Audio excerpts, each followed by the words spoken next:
parle quand même de petites filles de 12 ou 13 ans violées par leur père et enceintes qu'on va forcer à mener une grossesse à terme. Enfin, c'est abominable.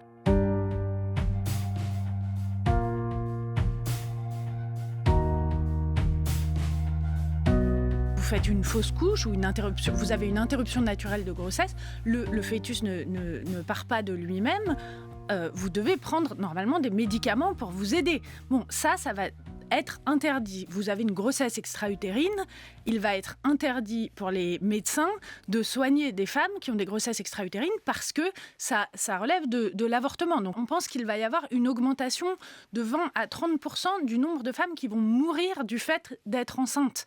Parce que simplement, les républicains disent... Oui, mais en cas de grossesse extra-utérine, certes, les trompes vont éclater, il va y avoir beaucoup de saignements, etc. Mais peut-être que la grossesse va du coup se déplacer au bon endroit. Tous les médecins disent que c'est absolument faux. Mais l'idée, c'est, si des femmes meurent, tant pis. C'est des convictions politiques réactionnaires. Donc, c'est pas juste un retour en arrière, c'est dire... Énormément de femmes vont mourir, ce seront des femmes majoritairement pauvres, majoritairement racisées, et tant pis pour elles.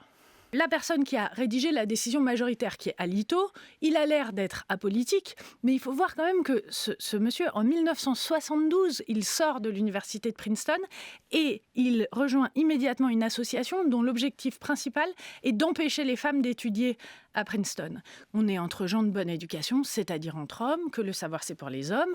C'est ça le sexisme, c'est ça la misogynie. Les femmes, elles doivent être des mères à la maison, ne pas étudier et surtout ne pas avorter. Et c'est ça qui est très frappant quand vous lisez la décision qui a été rédigée par Samuel Alito, c'est qu'il nous parle des petites mains du fœtus, etc. Et il n'y a pas un mot sur le corps des femmes. Il n'y a pas un mot sur le choix des femmes. Il n'y a pas un mot sur leur autonomie, sur leur liberté. Biden pourrait décider de prendre des mesures politiques très fortes, notamment faire valider la pilule abortive par l'autorité du médicament, donc la FDA, de sorte qu'elle ne puisse pas être interdite dans les États anti-avortement. Mais c'est vraiment un problème parce qu'on pense aujourd'hui que, par exemple, le stérilet va pouvoir être interdit au nom de l'interdiction de l'avortement. Parce que si vous croyez que ce qui compte, c'est le moment de la conception, un stérilet, mécaniquement, ça rend impossible la conception. Il y a toute une question sur est-ce que la fécondation in vitro, ça va être interdit ou non.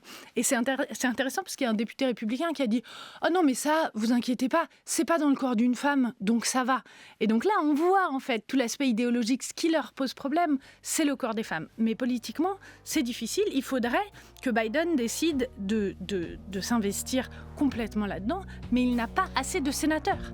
Il n'a pas la majorité absolue au Sénat.